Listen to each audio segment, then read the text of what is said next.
جی تو ناظرین یہ وہ لوگ ہیں جن کا نام جو ہے اس میں شامل ہے. یہ ایک لمبی چوڑی جو ہے فہرست ہے، لیکن وہ لوگ جو فیمس ہیں، جو مشہور ہیں، جن کا نام ہم روزمرہ کی زندگی میں سنتے ہیں، ان کا نام بھی شامل ہے. اور آپ دیکھیں کہ ان میں ان چینلز کا نام بھی شامل ہے جو ہر خبر کو مرچ اور مسالے کے ساتھ جو ہے وہ پیش کرتے ہیں اور لوگوں سے جو ہے جھوٹی قسم کی داد جو ہے وہ وصول کرتے ہیں. تو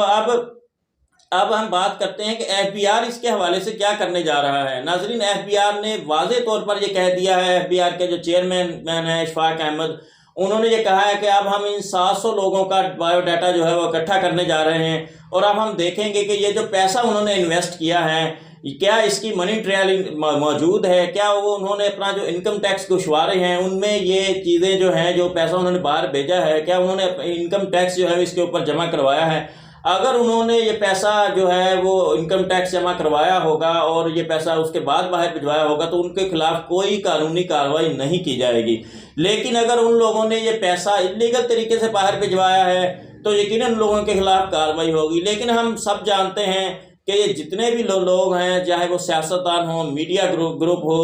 یا یہ کاروباری شخصیات ہو، میرے خیال سے ان لوگوں کی جو ہے منی ٹریل یہاں پر موجود نہیں ہوگی اور یہ انلیگل طریقے سے ہی پیسہ باہر کیا ہوگا. کیونکہ آپ دیکھیں گے اگر انہوں نے لیگل طریقے سے ایک چیز بنائی ہوتی تو اس کو سب سے پہلے اگر سیاستدان کی بات کریں تو سیاستدان کو اپنے احساسات ڈکلیئر کرنے ہوتے ہیں جب وہ جو ہے وہ الیکشن کمیشن میں اپنے کاغذات جو ہے جمع کرواتا ہے، تو وہاں پر اپنی جائیداد کی ایک تفصیل بھی وہ ساتھ دیتا ہے کہ یہ چیزیں میرے جو ہیں وہ میرے حصے میں ہیں. تو وہاں پر ہم دیکھتے ہیں کہ ان لوگوں نے کوئی ایسی آف شور کمپنی کے حوالے سے کوئی ڈیٹیل جو ہے وہ جمع نہیں کروائی. تو یقیناً ایف بی آر اس کے اوپر سخت جو ہے وہ نوٹس لینے والا ہے، اور ایف بی آر نے یہ کہا ہے کہ ہم جو ہیں وہ ایسے افراد کے خلاف جو یہ ثابت ہو جائے گا کہ یہ انلیگل ہے، ان کے خلاف 100% جرمانہ اور ان کو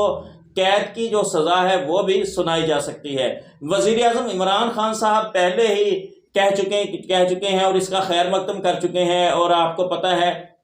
سلامتی کونسل کے اجلاس میں بھی انہوں نے اس بات کا کہا تھا کہ غریب ممالک سے جو ہے پیسہ منی لانڈرنگ کے ذریعے سے باہر جاتا ہے اور یہ پیسہ آف شور کمپنیوں میں انویسٹ کر لیا جاتا ہے. ناظرین برطانیہ کے زیر سایہ یہ ممالک ہیں، چند میں ان کے نام آپ کو بتا دیتا ہوں جن میں یہ پیسہ جو ہے وہ انویسٹ کیا جاتا ہے. ان میں جو ہے پاناما، برمودا اور نیدرلینڈ جو ہے یہ شامل ہیں. آپ دیکھیے کہ برطانیہ کے یہ وہ ممالک ہیں جو کسی بھی لوگوں سے، جو کسی بھی ملک سے لوگ پیسہ آتا ہے وہ پوچھتے ہی نہیں ہے کہ بھائی یہ پیسہ آپ کے پاس کہاں سے آیا، اس کا کوئی ریکارڈ موجود ہے کہ نہیں ہے. یعنی کہ یہ جو ممالک ہیں ان کا کام ہی یہ ہے کہ جو انلیگل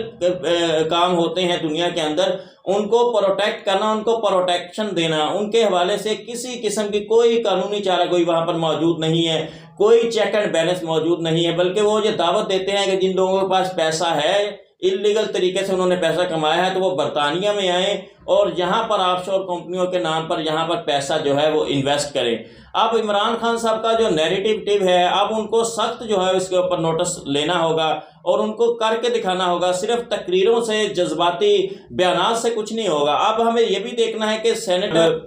شوکت ترین صاحب ان کو اب یہ ہے کہ ان کو سینیٹر بناتے ہیں یا نہیں بناتے، لیکن ہمیں یہ بھی پتہ ہے کہ آئی ایم ایف کے دباؤ کے اوپر وزیر اعظم کو یہ مشکل فیصلہ کرنا پڑا تھا، کیونکہ ماضی میں وہ اسی شخص کے خلاف تھے، اور اب جو ہے انہوں نے اپنی کابینہ میں اور اس کو وزیر خزانہ کا ایک عہدہ دیا، اور اب ان کو سینیٹر کچھ دنوں کے بعد سینیٹر جو ہے بنایا جانا تھا. لیکن اب دیکھنا یہ ہے کہ اب ان کا نام آنے کے بعد کیا وزیر اعظم پہلے اس کے خلاف تحقیقات مکمل کریں گے یا اس کو سینیٹر جو ہے بنا دیں گے. اگر تو اس کو سینیٹر بنا دیا جاتا ہے تو یہاں پر عمران خان کا ایک اور بیانیہ، ایک اور نیریٹو دفن ہو جائے گا، اور پہلے سے جو لوگ موجود ہیں ان کو پھر سے جو ہے وہ باتیں کرنے کا ایک موقع ملے گا. تو میرا خیال ہے یہاں پر عمران خان صاحب کو یہ کرنا چاہیے کہ سب سے پہلے تحقیقات کرنی چاہیے. اگر وہ اس میں جو ہے وہ ثابت ہوتے ہیں کہ واقعتاً انہوں نے ایک لیگل وے سے وہ کمپنیاں بنائی ہیں تو پھر یقیناً ان کو جو ہے وہ سینیٹر کا عہدہ دینا چاہیے، اور یہ یقیناً آئی ایم ایف کی شرط بھی ہوگی. اور اگر اس میں ہمارا